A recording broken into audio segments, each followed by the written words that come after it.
Donc là, on est sur une table ronde. Comme vous pouvez voir, il y a 4 questions qui vont être débattues. Et il y aura moi qui passera dans la salle avec le micro. N'hésitez pas à intervenir, à poser vos questions, à faire vos remarques. Les questions sont ouvertes. Et il y a plusieurs façons de les comprendre et plusieurs points de vue à avoir. Donc n'hésitez pas à donner le vôtre. Donc dans les personnes qui sont là, on a Xavier Blanc, un universitaire Promise qui a fait une présentation. Mimoun Kissi, testeur, un peu spécialiste, technique, etc., qui a aussi fait une présentation. Florence Guerlet, responsable du centre de services de test d'Air France et qui fait aussi partie du comité de programme pour la JFTL. Bruno Petetti, donc d'AXA. Je suis désolé, j'ai pas beaucoup d'autres choses à dire. Ouais. Et Bruno est donc QA directeur des équipes d'AXA, donc supervise les équipes de test d'AXA sur Paris ou même en France d'une manière. Paris et Lille, voilà. Et enfin, Bruno Lejar, qui est aussi universitaire, qui a créé la première formation en université de test en France, à l'UBFC, en Bourgogne, Franche-Comté, à Besançon, et qui aussi a fait les présentations d'IA avec sa casquette chercheur plus smart testing, donc les outils de MBT, etc., d'ATDD plus précisément. Voilà. Donc on va pouvoir commencer, c'est Julien qui prend la main. N'hésitez pas à lever la main si vous avez des questions, si vous voulez intervenir. Et j'essaierai de m'approcher le plus vite possible, tout en assurant la sécurité des autres membres de cette salle. Merci Marc. Donc merci déjà d'être encore nombreux à cette heure-là. Et on va mériter le titre de soirée du test. Maintenant, on rentre vraiment dans la soirée. Donc effectivement, on a voulu un petit peu innover dans la forme, en tout cas. Pour avoir plus un échange entre différents acteurs, différentes personnalités du monde du test et on secouer tout ça et voir ce qu'il en sort. Aujourd'hui, effectivement, il y a à chaque fois qu'on fait des présentations sur le test, il y a des thèmes récurrents. On avance vers l'agilité, on met en place des nouvelles méthodologies. Quand on discute avec nos chers clients, nos chers consultants, tout le monde fait de l'agile, mais quand on creuse, qu'est-ce que c'est que l'agilité? Chacun a une vision assez différente. Quand on parle de test, c'est un peu la même chose. Oui, on doit faire du test, on doit automatiser les tests. Ah oui, d'accord, mais alors, on pose la question à un développeur, à un PO ou à un testeur, un test manager. Ils vont avoir une vision du test et en fait, en réalité, de niveau de test assez différent. Donc tout ça pour dire que souvent il y a des questionnements, des réglages à faire, des incompréhensions. Et le débat, c'est ça, essayer d'apporter en tout cas la vision de chacun. Et après, il n'y a pas forcément de vérité. Mais il y a des entreprises qui adaptent des méthodologies à leur problématique interne. Donc la première question, je ne sais pas s'il y a un ordre dans les questions, mais grosso modo, c'est est-ce qu'on a encore besoin de testeurs dans les équipes agiles? Donc ça, c'est une thématique qu'on lance régulièrement. Et à quoi ça sert ces testeurs d'ailleurs? Tiens, quel est le rôle du testeur? Qui fait du test dans une équipe agile? Qui automatise les tests? Donc on peut commencer, je pense, par ces questions, si ça vous va. Est-ce qu'il y a quelqu'un qui veut commencer à donner un peu sa vision sur le sujet? Qui commence? Ouais. On va commencer par Florence. Ouais.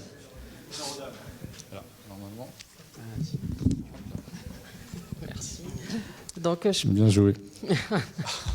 Non, mais vous trichez. Donc, de notre point de vue, je dirais, le rôle du testeur dans une équipe agile, ça dépend de l'équipe agile. Je ne vais pas vous donner une réponse. De mon point de vue, il y a des équipes dans lesquelles le testeur il va se comporter comme un testeur dans un cycle en V parce que finalement, l'équipe agile elle n'est pas suffisamment mûre pour embarquer son testeur où on souhaiterait de manière optimale voir le testeur embarqué. Mais ce qu'on souhaiterait arriver à faire, c'est que le testeur il soit là déjà quand on rédige les user stories parce qu'il a son point de vue de testeur, il peut poser des questions finalement qui vont aider à comprendre à la compréhension entre le côté métier et le côté développeur, parce que souvent les incompréhensions viennent d'un manque de discussion, et pouvoir poser des questions saugrenues sur mais comment je vais tester ça, ça peut interpeller. Ça permet aussi de remettre un petit peu de fonctionnel dans les équipes de dev, parce que souvent le développeur il est bien focalisé sur son métier de dev, et quand on va lui dire pareil, la même question, mais comment tu penses que je vais tester ça, des fois le développeur il va faire un petit effort pour que le test il se passe plus facilement. On l'a vu dans certaines équipes, donc ça arrive, c'est pas des miracles, hein, je vous assure. Et donc ce testeur, il est là aussi pour aider les développeurs à augmenter leur façon de faire, pour qu'eux aussi fassent du test, prennent la main sur le test. Finalement, ce n'est pas un monde si différent. Ils peuvent aussi contribuer pour que l'équipe agile fonctionne au mieux avec le multitâche de chacun, normalement. Voilà. Moi, c'est ce qu'on a, donc des fois, rien, pas grand-chose, ce qu'on aimerait, et on essaye de tendre, d'avancer comme ça. Petit compliment ? Non, tiens, tu veux ? Il faut que je rajoute quelque chose. Alors déjà, je m'excuse. J'ai laissé ma voix à Paris avant de venir. J'essaie de faire au mieux. Nous, en tout cas, chez AXA, la réponse aujourd'hui, on l'apporte par le fait qu'aujourd'hui, il y a une communauté d'à peu plus de 200 experts du test au sein de la DSI d'AXA France. Alors chez nous, on appelle ça des test engineers. Et c'est nouveau. On a changé cette nomination il y a 2 ans, pour mettre en avant la technicité de ce métier qui évolue. Donc ça nous semblait important de mettre en avant justement ces nouvelles pratiques tirées par l'automatisation, mais pas que, aussi la proximité avec les devs. On a des profils qui sont de plus en plus techniques. Et donc c'est une communauté de plus de 200 experts de test engineers qui est au sein de ces équipes. Alors comment ça va évoluer dans le temps ? Je ne sais pas. Maintenant, ce que je sais, c'est qu'aujourd'hui, AXA France, c'est 300 systèmes applicatifs, tous interconnectés. Je ne vois pas encore de solution à travers le dev, etc., qui nous permet de faire des tests de bout en bout de façon aussi poussée que ce que peut faire un test engineer, qui est quand même, à la base, le premier utilisateur de l'application. Donc, moi, je suis plutôt confiant sur l'avenir de ce rôle. Surtout compte tenu des enjeux de qualité et de time to market qui ne cessent d'augmenter. Je pense que dans toutes les sociétés, la pression augmente sur ces aspects-là. Et la QA, le test, est pour moi aujourd'hui encore plus clé qu'il était hier. Et je suis confiant pour demain. Une question dans la salle. Bonsoir. Alors, à l'heure actuelle, on a des product owners qui ont des critères d'acceptance et qui donc font du test d'une certaine façon. On a des développeurs qui font du test unitaire, on a des DevOps, ou du moins des ingénieurs Ops et des ingénieurs développeurs qui font des tests de sécurité, des tests d'optimisation, des tests de performance, etc. Et on s'aperçoit que les métiers des tests sont de plus en plus morcelés comme ça, en fonction des métiers, et de plus en plus, on assiste à un éclatement des silos, justement. Que reste-t-il du coup aux testeurs pour justifier, entre guillemets, puisqu'on a du business analyst aussi qui fait de la stratégie de test et de la QA. Qu'est-ce qui reste aux testeurs dans une équipe agile ? C'est quoi son métier, en fait, au final, au regard de ça ? Oui, je voulais un peu rebondir là-dessus, puisque Bruno Pedotti évoquait ça sur une assertion qui avait été proposée par Daniel Dupont de Pôle emploi. Pôle emploi, c'est 1600 personnes à la DSI. Il nous avait dit le PO, un testeur adjoint, et le testeur, un PO adjoint. C'est-à-dire qu'effectivement, je pense qu'on est dans un mouvement de plus grande polyvalence des testeurs, et en même temps de plus grande technicité qui rend le défi plus compliqué. Le métier est plus compliqué, puisqu'il y a des injonctions contradictoires. On a besoin de gens plus techniques, et en même temps pour lequel, effectivement, on attend toujours une très bonne connaissance métier. Mais pour moi, c'est ça la richesse. C'est cette capacité à, effectivement, tenir ce rôle unique, qui est d'avoir à la fois cette capacité à avoir la vision risque et QA, et en même temps assumer un pont entre la technique et le métier. Donc ça rend le métier plus difficile qu'avant, je dirais à cause de la polyvalence demandée, mais aussi plus riche. Donc voilà. Donc ça ne le supprime pas. Ça ne le supprime pas. Après, il peut y avoir des visions ponctuelles, locales de cette volonté-là, mais je pense que les faits sont têtus et qu'en général, ça se traduit au bout d'un moment par remettre en place effectivement le rôle de testeur. Je me permettrai de rajouter quelque chose par rapport à la question. C'est dans tous les acteurs qui font du test, qui a la vision globale de la stratégie, de la couverture finalement et de la qualité, quoi. Voilà. Pour moi, aujourd'hui, même si certaines tâches de test sont réparties au sein des équipes, il faut de toute façon dans le dispositif quelqu'un qui a une vision globale de la qualité de son produit. Et moi, j'ai une question. Est-ce que justement dans une équipe agile ou dans un système où on travaille en agilité, le testeur, c'est pas un coach de tous les autres membres de l'équipe pour mieux travailler, mieux tester, pour éviter les bugs en amont, en faisant du BDD, en discutant, en formalisant, en aidant à formaliser le BDD, c'est pas si évident que ça, à inciter à la qualité, à automatiser, à garder la stratégie. Voilà, c'était ça ma question. Moi, je pense que tout à fait. Hein. On est vraiment là et c'est d'où l'impression. Je suis tout à fait d'accord avec mes petits collègues et c'est tout ce qu'a dit Bruno. Le testeur, il est devenu en partie, il porte la stratégie de test aussi au sein de l'équipe. Même si on garde un test manager qui va pouvoir faire du reporting high level et puis avoir une vision globale, le testeur, il est vraiment là pour soutenir l'effort de qualité. Nous, on commence à parler un peu moins de tests, mais à parler un peu plus de qualité de toute l'équipe. Et comme tu dis tout à fait, Véronique, dans le BDD, il y a des difficultés. Et souvent, nous, on a essayé de mettre certains testeurs fonctionnels qui vont aider à décrire la partie fonctionnelle du BDD en collaboration avec le développeur pour se compléter. Et ça peut marcher. Voilà. Non, mais après, c'est vrai, quand on parle souvent de rôle de testeur, il faut préciser à quel niveau on parle. Si on parle du testeur dans une team agile, souvent c'est 5, 7, 8 personnes. Et là, il y a différents niveaux de test. Et comme vous le dites, souvent le testeur, il vient un peu un quality owner. Donc c'est un peu le référent qualité transverse qui va aider ses collègues. Après, il y a d'autres niveaux de test, c'est-à-dire qu'en dehors de ces teams qui vont fournir souvent un composant, ou ça peut être des feature teams ou autre, on parlait des tests transverses. Donc là, il y a des systèmes tests à mettre en place, des tests de bout en bout. Là, il y a plus grand monde qui a cette vision globale. C'est certainement pas les équipes agiles qui vont pouvoir assurer le test transverse.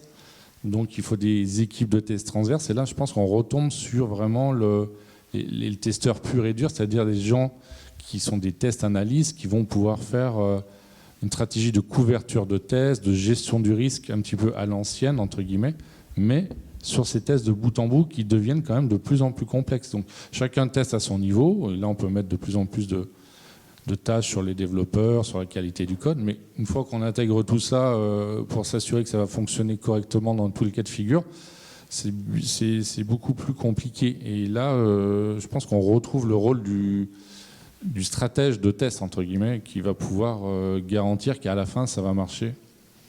Et donc, du coup, quand on parle souvent de testeurs agiles, il faut bien préciser sur quel périmètre, quel niveau on est. Dans les équipes, on peut retomber sur du safe après, etc.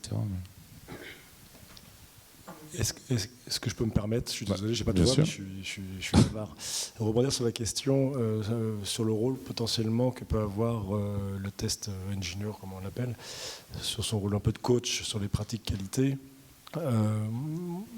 Moi, je suis mitigé sur cette solution. On a fait un choix différent côté AXA France, c'est de porter les pratiques d'ingénierie par 3 guildes majeures, que sont la guilde dev, la guilde ops et la guilde test. Chacune des guildes portait avec une vision commune ces pratiques d'ingénierie, et c'est chaque membre de ces guildes qui sont les coachs, en fait. Et parce que je ne crois pas trop au fait que le test engineer va venir expliquer comment, quelque part, les développeurs doivent travailler, etc. Je pense que c'est vraiment... On dit tous que la qualité, c'est l'affaire de tous. Et moi, je suis persuadé que c'est une prise de conscience et que quelque part, chacun a sa part. Tout à fait. Il y a souvent des équipes transverses qui doivent intervenir en parallèle des équipes. Alors, attends. Je pense que vous avez répondu en partie à ma question, mais quand même, je vais la poser. Est-ce que vous pensez que ça serait une bonne idée de donner la casquette de Scrum Master à un testeur dans l'équipe ?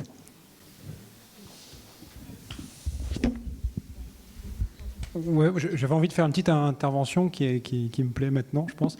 Il y a une notion qui arrive de plus en plus forte, c'est la notion de produit et d'équipe produit, ce qui permet de sortir un petit peu de ce vocabulaire de Scrum Master, Product Owner, testeur, développeur, et qui recentre tout sur la valeur du produit logiciel. Ce qui est assez important. Il y a un super bouquin qui s'appelle From Project to Product, et je trouve qu'il y a beaucoup trop de sociétés qui sont en mode projet actuellement en France en tout cas. Ce bouquin, il explique que la valeur du logiciel, elle est sur 4 axes, les features, les bugs, les risques et la dette technique. Donc le test, il y en a partout, c'est pour ça qu'on se pose beaucoup de questions, où est le testeur. Mais ensuite, après, il explique, et c'est un deuxième bouquin, qu'il faut accélérer. C'est comme ça, on n'a pas le choix, il faut accélérer et il faut que ce soit aligné à la stratégie de l'entreprise, à la stratégie du produit. Et là, du coup, pour moi, le test là-dedans est absolument fondamental, dans le sens où si on accélère sans test, sans tester, on va se prendre le mur. Voilà. Donc je pense que c'est plus intéressant de revenir sur les produits et la valeur, et, plutôt que le rôle de chacun. Et moi, je suis développeur, mais je ne suis pas sûr qu'être dans une guilde de développeurs et avoir les devs à côté ou les machins, ça va aider à avoir cette notion de produit et d'équipe produit. Et ce qui me plaît actuellement, quand je vois les diverses présentations que j'ai vues, c'est qu'il y a beaucoup de personnes qui se posent la question comment on fait pour accélérer. Et c'est ça qui me paraît bien. Et pour moi, le rôle du testeur ou celui qui réclame une partie en lui, testeur, c'est de se dire j'ai envie d'accélérer sans aller dans le mur. Je pense que c'est ça qui est important. Voilà. Donc c'était le point de mon petite intervention. Pour revenir sur Scrum Master, je vais essayer d'apporter une réponse. Sur le papier, le Scrum Master, c'est un rôle à plein temps. Donc je connais certaines personnes qui diraient pas non. Donc sur le papier, quelqu'un qui a des compétences de testeur peut être Scrum Master. Il faudra aussi des compétences de Scrum Master. Ensuite, c'est sûr que si on est sur dans la vie réelle où le Scrum Master il a aussi un autre rôle, que ça soit un testeur, un développeur, un business analyst, un opérationnel ou je ne sais quoi, tant que c'est pas le PO, c'est bon quoi pour moi.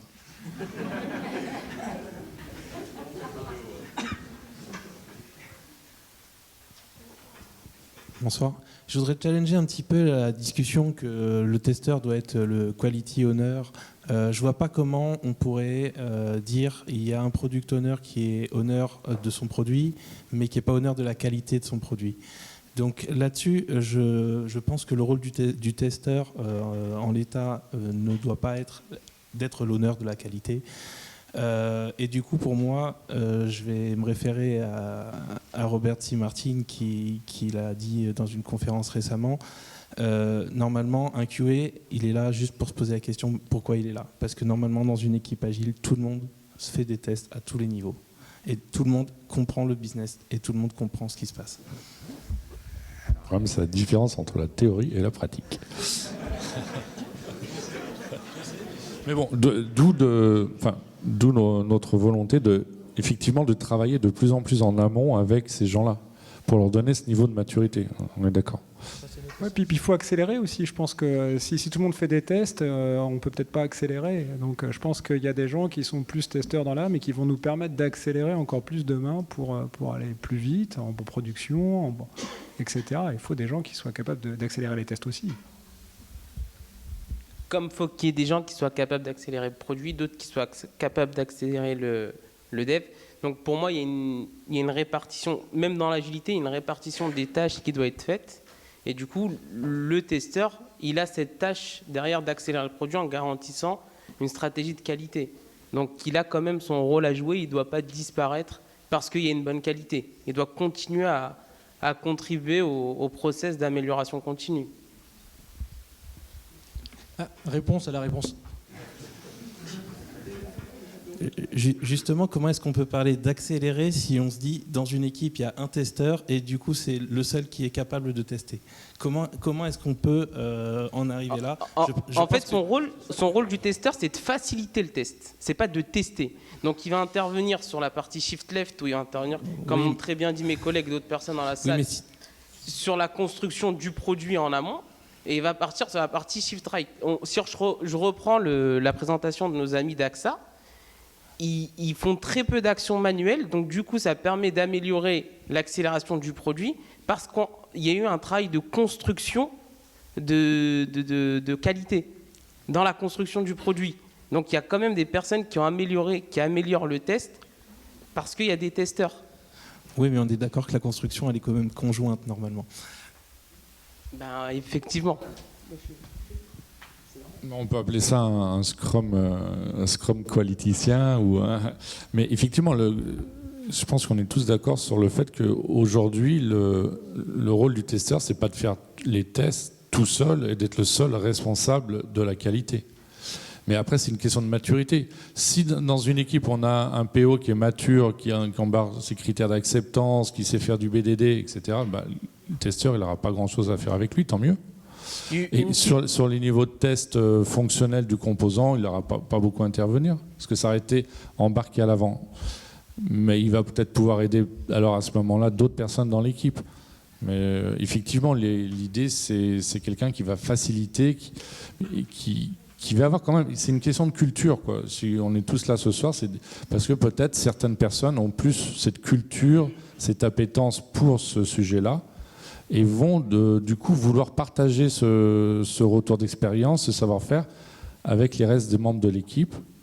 Et déjà, s'ils arrivent à faire ça, c'est super. Encore faut-il qu'ils soient écoutés, reconnus comme ayant une valeur ajoutée dans une team à un instant T. Donc cette reconnaissance, elle peut être différente d'une entreprise à l'autre.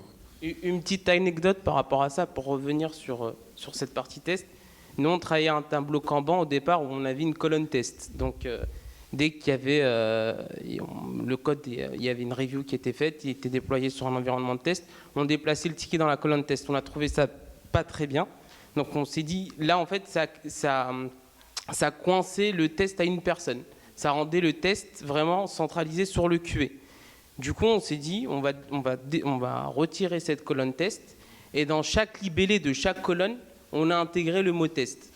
Donc on avait notre partie to do et test. On avait notre partie free amigos et test. Dans chaque colonne, on a rajouté le mot-clé test. C'est bête, hein, mais ça permettait de faire un focus sur le test. Il est présent en continu et il n'est pas affecté qu'à une personne. Il y aura un testeur qui va coacher la stratégie test, mais derrière, tout le monde y contribue. Voilà. Bonsoir. Juste pour rebondir sur ce qui a été dit sur l'oncle Bob, de mon point de vue, je crois aussi que s'il y avait plus de clean code, il y aurait moins de QA. Mais ça, c'est juste un point de vue personnel. Ma question, c'est que je vois écrit sur le tableau, peut-on faire du test agile à distance? J'ai une expérience de testeur agile chez Air France, dans l'équipe de Florence Gerlet.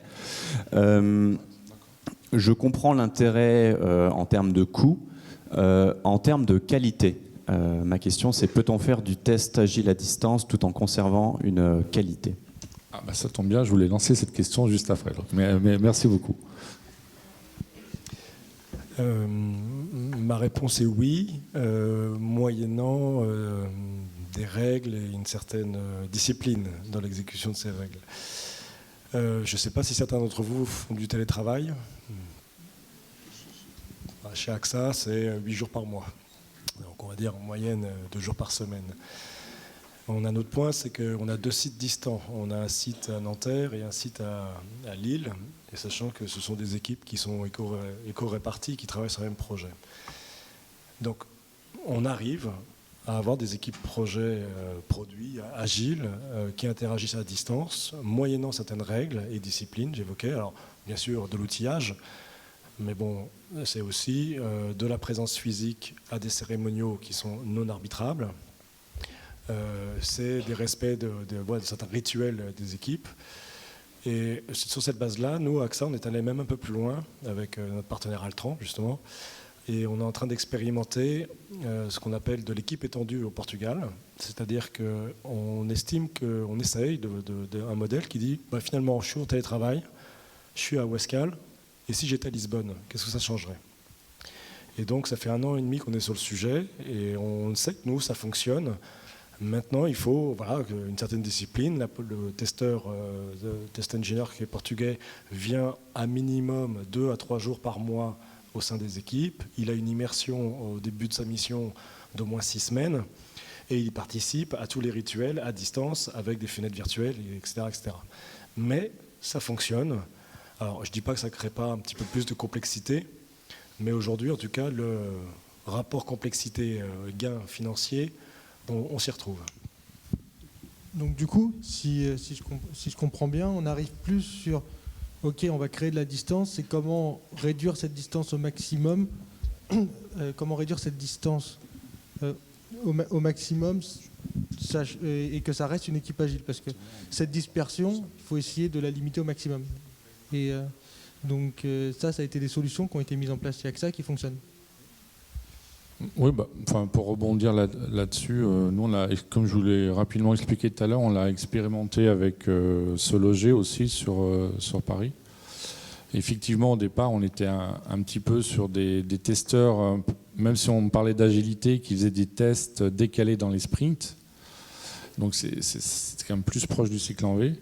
Et aujourd'hui, on arrive vraiment à intégrer les testeurs dans les teams agiles pour tester, concevoir, tester, exécuter les tests dans le sprint, comme si on était dans une équipe intégrée localement.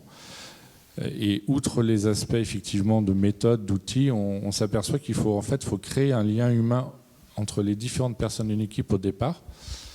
Et donc ce qu'on n'avait pas toujours fait de manière systématique, on le fait maintenant, c'est-à-dire que l'IQA, comme tu le disais, se déplace pour travailler avec les PO sur une itération pendant 1 semaine, 1 semaine et demie, participer à des cérémonies, et honnêtement, ça change tout. C'est comme quand on discute avec des amis en Skype, etc. Si on discute avec quelqu'un qu'on connaît, qu'on n'a jamais vu, la communication n'est pas évidente. Si c'est quelqu'un qu'on connaît personnellement, et du coup, ça va être beaucoup plus fluide, on va se dire les choses plus simplement, et tout simplement, ça fonctionne en fait. Donc évidemment, ça demande un peu plus de formalisme, d'organisation, et j'allais dire tant mieux, parce que souvent on confond agilité et précipitation. L'agilité, ça demande beaucoup de maturité, beaucoup d'organisation. Et c'est juste une suite à cette organisation qui apporte une certaine flexibilité. Voilà, après, il n'y a pas de solution miracle, mais en tout cas, c'est un retour d'expérience qu'on peut faire aussi à notre niveau. Je ne sais pas s'il y a des gens qui ont expérimenté ça aussi dans leur entreprise ou qui veulent en parler. Xavier. Oui, juste pour revenir sur cette notion de question, c'est la définition de distance. Si la distance, on la compte en kilomètres, si on peut imaginer la distance qu'a le testeur vis-à-vis du produit, en fait, c'est ça la vraie question, quoi. Donc, si on répond que juste en kilomètres, ça n'a pas de sens. Faut plus la poser en question, quelle est la distance du testeur par rapport au produit. Je reviens sur ma notion de produit et de valeur.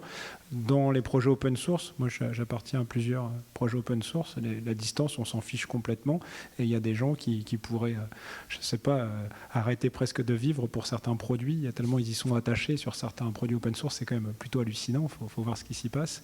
Et donc ce qui est intéressant, c'est de se dire, mais cette notion de distance, on parle beaucoup de distance, elle a différentes façons d'être mesurée, il ne faut pas regarder le kilomètre, je pense que là on est à côté de la question. Ouais, je suis complètement d'accord avec ce qu'il vient de dire. En fait, moi, je voulais juste faire un retour d'expérience parce que donc nous, on est sur Sophia, on travaille avec d'autres personnes qui sont à Montpellier pour notre client qui est à Avignon. Donc, on est totalement à distance et en fait, on fait du développement et du test, donc en mode agile. Et pour nous, ça marche très bien. En plus, le client voit que depuis qu'il a embauché des testeurs, parce que ça fait pas longtemps qu'ils font du test, du vrai test avec des vrais testeurs, le nombre de bugs diminue complètement. Ils ont augmenté le niveau de qualité au niveau de leurs applications. Il y a beaucoup moins de retours aussi de la part des clients. Ils sont très très contents là-dessus. Et la distance, limite, on s'en fiche, quoi. Parce que tous les jours, après, ça nous force à communiquer tout le temps. Avec des canaux comme par exemple Slack ou autres. Donc on fait nos réunions vraiment directement par Skype ou autre, avec l'ordinateur. Donc on s'appelle tout le temps, on communique tout le temps et finalement on se voit peut-être 1 fois par mois une journée, tous les 3 mois on se voit pendant 2 jours, et en fait c'est comme si on travaillait toujours tous ensemble dans le même bureau. On a créé de forts liens, et c'est peut-être aussi l'agilité qui a fait ça. Voilà. Oui, tout à fait.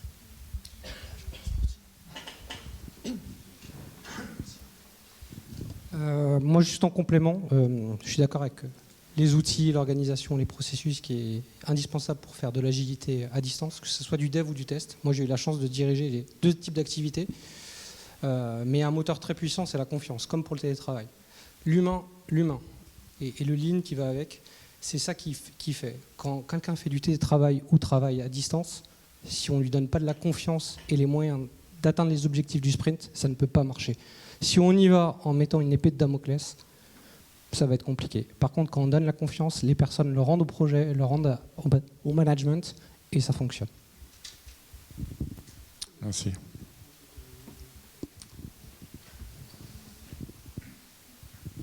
Donc moi, je voulais souligner que c'est effectivement très lié à l'aspect humain des personnes. Hein.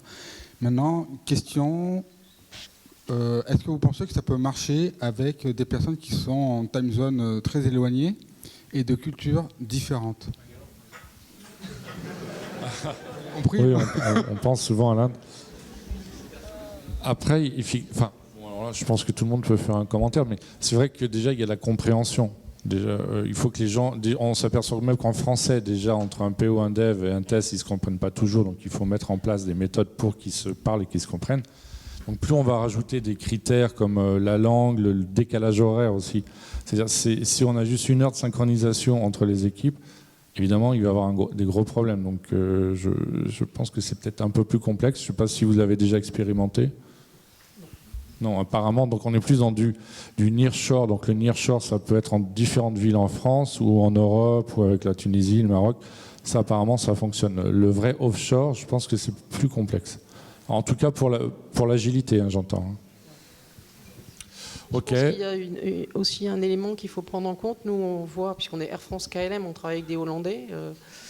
On ne se rend pas compte, ils ne sont pas loin, mais on a une culture qui est très différente. On a les manières d'approcher les choses qui sont très facile, hein, le hollandais. Et je pense que oui, mais non, ils peuvent être bien. Et je pense que du coup, plus on travaille avec des populations qui sont éloignées culturellement, plus c'est compliqué parce il y a des choses sur lesquelles on ne va pas se comprendre, sans s'en rendre compte, hein, mais. Oui, juste, je faisais référence à Bangalore parce qu'à Madous, on travaille beaucoup avec Bangalore. Effectivement, c'est une problématique qui est assez importante. Mais on a la chance, nous, d'avoir, je ne sais pas si tu l'as suivi, hein, Laurent, mais on a des cours de culture qui sont des cours de culture indienne. Et eux-mêmes, à Bangalore, ils ont des cours de culture française, qui sont assez drôles d'ailleurs à suivre. J'ai eu l'occasion de les suivre, c'est très amusant. Mais grosso modo, en fin de compte, c'est que chacun fasse une part du chemin et que la compagnie organise justement cette part de chemin pour que les gens arrivent à comprendre leurs différences et s'enrichir de leurs différences. Ça a l'air très politique ce que je dis, mais c'est quelque chose d'important par rapport à la société, qu'on comprenne la façon de travailler des autres et comprenne leur façon de réagir pour pouvoir vraiment travailler en commun. Après, le décalage horaire, il est ce qu'il est. Hein. Ça, malheureusement, on n'a pas d'autre choix que le subir. Pour rebondir sur ce qui vient d'être dit, on parle de distance, l'agile à distance, etc. C'est pas parce qu'on est colocalisé qu'il n'y aura pas ces différences de culture, il n'y aura pas une distance qui va se créer. On revient sur ma présentation sur l'esprit de l'agilité. Il faut vraiment être une équipe, faire corps, travailler les uns pour les autres. Moi, j'aime beaucoup le nom de Scrum, juste parce que c'est une mêlée, c'est au rugby, et les gens, ils sont tous ensemble, ils poussent tous ensemble. Et s'il y a quelqu'un qui pousse pas, on se fait écraser et c'est tout. Donc voilà, la distance, c'est faisable, hein, même si on est loin, le fuseau horaire, etc. Il y aura toujours des manières de réduire cette distance. Par contre, voilà, on part avec un handicap et il va falloir mettre en place des solutions pour diminuer cet handicap. Parce que là, on n'a parlé que de projets qui ont réussi avec des tests à distance, mais je sais qu'il y a d'autres projets qui n'ont pas forcément réussi, avec notamment du système avec les tests qui sont effectués dans un sprint après. On se retrouve avec de la dette de test, avec des trucs qui arrivent pendant le sprint en disant il faut corriger ce bug, oui, mais moi je suis déjà en train de travailler sur une autre user story qui impacte celle-là, etc. Pourquoi? Parce qu'il n'y a pas assez de communication, parce que les gens ne travaillent pas ensemble. Donc finalement, est-ce que échouer sur de l'agilité à distance, c'est pas tout simplement échouer sur un produit agile et sur le fait d'être une vraie équipe agile?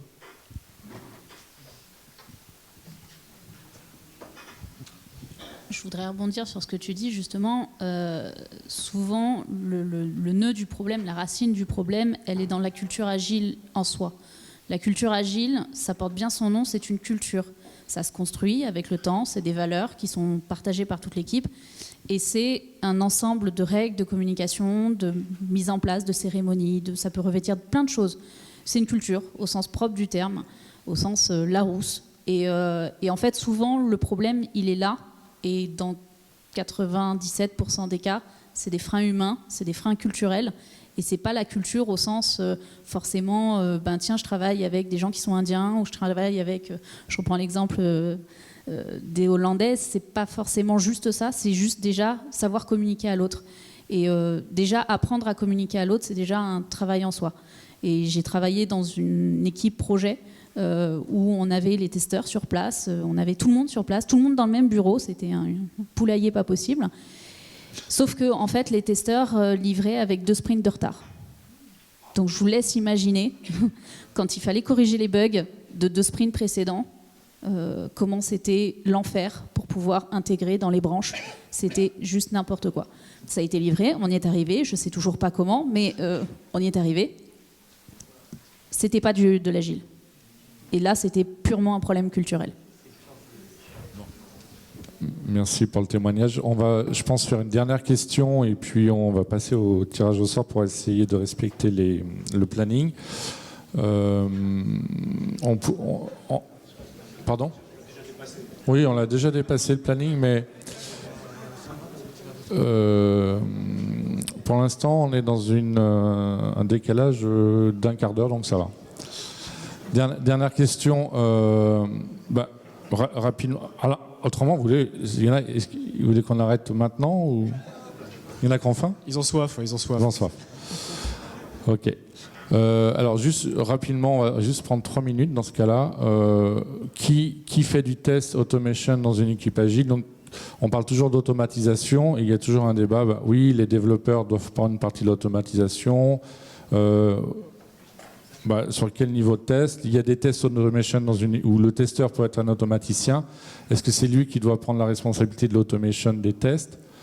Est-ce que vous avez eu ce genre de débat et comment vous avez arbitré? Moi, déjà, je dirais tout dépend du contexte dans lequel on est et tout dépend des profils de QA qu'on a.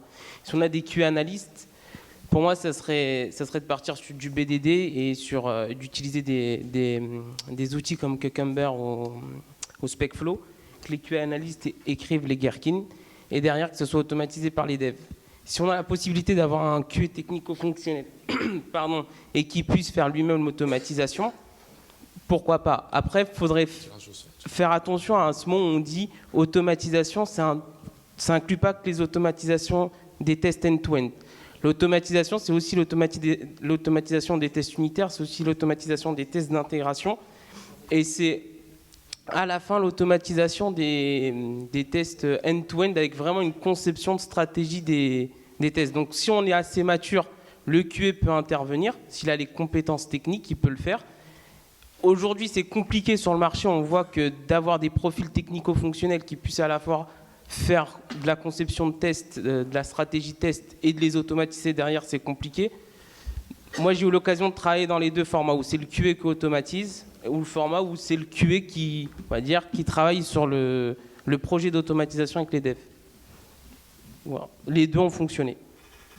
Ok. Est-ce que des personnes veulent un peu donner leur opinion, leur retour d'expérience là-dessus?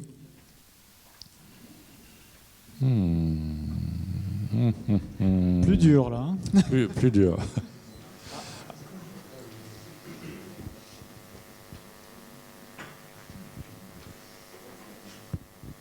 Bonsoir. Moi, je peux vous raconter ce qu'on est en train d'essayer de faire. On n'a pas encore complètement réussi, mais en fait, pour partager du coup, les tâches d'automatisation, parce qu'on a des très bons QA, mais on n'en a pas assez. Donc en fait, on partage les tâches Donc on essaye d'écrire des tests en format BDD avec les clients. Et après, on les utilise comme base. Et en fait, dans les Scrum Teams, les testeurs vont écrire des tests composants, donc sur juste leur partie. Et on peut, par exemple, avoir les développeurs qui contribuent à la création d'un framework, donc pour interagir avec les éléments de la UI. Donc par exemple, coder la fonction qui clique sur ce bouton ou qui va chercher telle information dans le tableau. Et du coup, donc les testeurs, eux, ils peuvent écrire les scénarios en format given when then.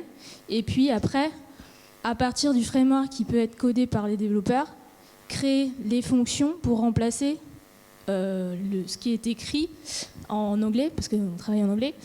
Donc vous voyez, c'est vraiment une collaboration. C'est avec le développeur qui code les fonctions pour appeler les bouts de son code avec l'automatisme de test, le testeur qui fait le scénario fonctionnel et ensuite qui transforme chaque étape fonctionnelle en bout de script pour faire le scénario automatisé. Donc on a vraiment toute la chaîne et on peut très bien avoir, par exemple, on a des business analysts, on les utilise pour faire les revues de test plan, les choses comme ça, valider qu'on a des scénarios qui tiennent la route.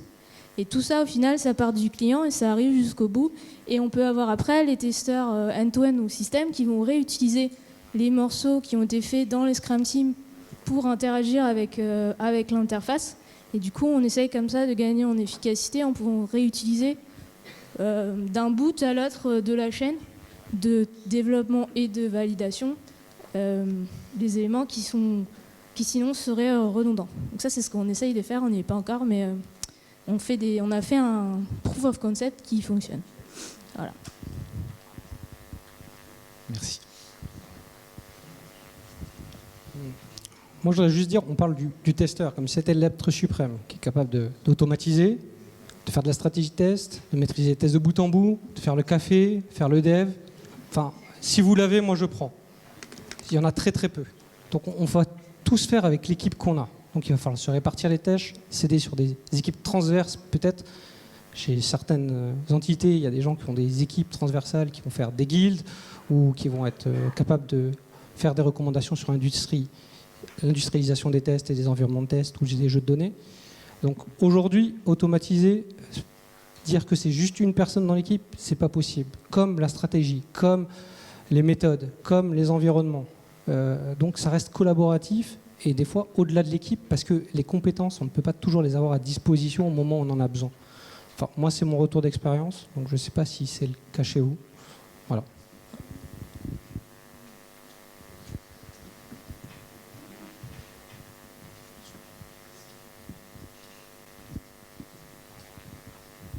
C'est pour partager un peu notre expérience. À partir du moment où vous voulez automatiser vos tests, en fait, c'est surtout que ça vous demande d'enrichir votre équipe avec quelqu'un qui soit capable de faire tourner l'infrastructure qui va vous permettre de les faire tourner. Ce n'est pas forcément une compétence que vous avez au départ.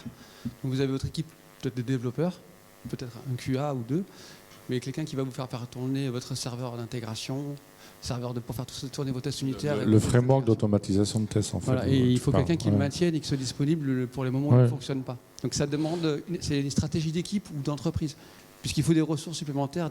Il y a une personne qui doit créer et maintenir ce framework d'automatisation de tests. C'est vrai que c'est une remarque intéressante. L'automatisation de tests, c'est pas simplement du scripting. Il y a un vrai framework à mettre en place, des stratégies, est-ce qu'on fait du keyword, du data driven, et surtout comment on va maintenir ça. Comment on va arriver à maintenir les scripts d'automatisation, c'est une question récurrente. Mais souvent, quand on parle d'automatisation, dans la pyramide de tests que vous connaissez tous, il faut, en théorie, ce qui est le plus simple et le plus rapide, c'est automatiser les tests unitaires. Donc c'est vrai que dans une équipe, déjà, ce qui peut être intéressant, c'est de s'assurer que les développeurs sont impliqués pour faire leurs tests unitaires, ils les fassent correctement. Ça, c'est la première étape, parce qu'on peut faire des tests unitaires qui sont mal conçus, qui ne servent à rien.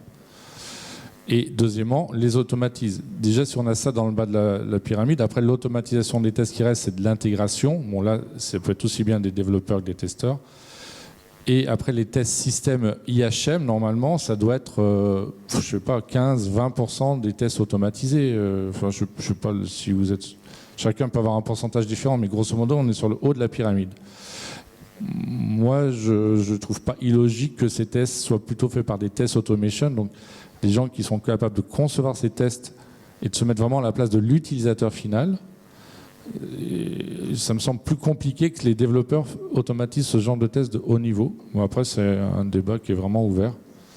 Mais dans une équipe, en fait, voilà, je pense qu'il y a cette pyramide de tests avec des tests différents faits par différentes personnes qui doivent se synchroniser les uns avec les autres. Tout ça dans un framework qui soit cohérent au niveau de l'entreprise. Ouais, je voulais juste, pardon, c'est de pire en pire, rebondir sur ce que vous dites pour vous dire que je suis complètement en phase. Et quand on parle de la guilde d'AXA, en France, je parlais de 200 test engineers. Ça s'accompagne d'une équipe d'ingénierie en transversale d'une dizaine de collaborateurs, des experts, qui ne sont pas dans le delivery et qui sont là pour maintenir justement nos frameworks d'automatisation et faire tout le support aux test engineers. Donc oui, c'est pratique, c'est de l'investissement. Et on a besoin d'experts en transverse de ces guildes pour pouvoir maintenir nos outils, nos frameworks, et ça a un coût. Ce ne sont pas des personnes qui développent les tests, ce sont les test engineers qui sont dans les squads, qui sont dans le delivery. Par contre, on a une équipe, Thibaut, qui a fait la présentation, en faisait partie, qui sont là, on appelle ça de l'ingénierie, chez nous, l'ingénierie du test, et qui supportent tous nos outils, nos process, nos frameworks de test. Voilà. Et qui sont au support, et qui coachent et qui forment les test engineers qui sont dans les squads.